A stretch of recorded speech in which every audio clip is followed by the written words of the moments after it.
šīdienas praktiskā padoma tēma ir ķiploks.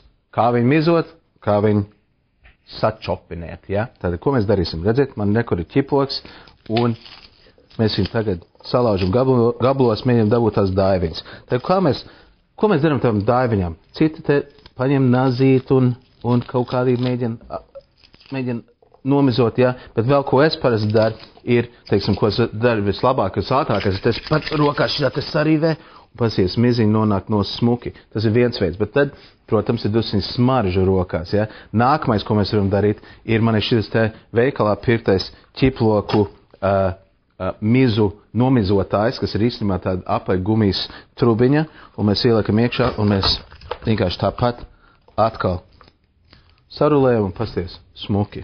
Un, protams, ja jums nav šāds te mazais smukais, teiksim, trubiņš, ja, ko mēs varam darīt, mēs varam paņemt kaut kādu citu gumijas, teiksim, lietu, kad šitas ir, ko es lieku zem karstumu tādu, kā viņš varētu saukties? Paliknīts, ja, un arī varam to izmantot, un pasies, cik forši paliekam pāri, atkal sarulē, un atkal ļoti smuki nonāk miziņa.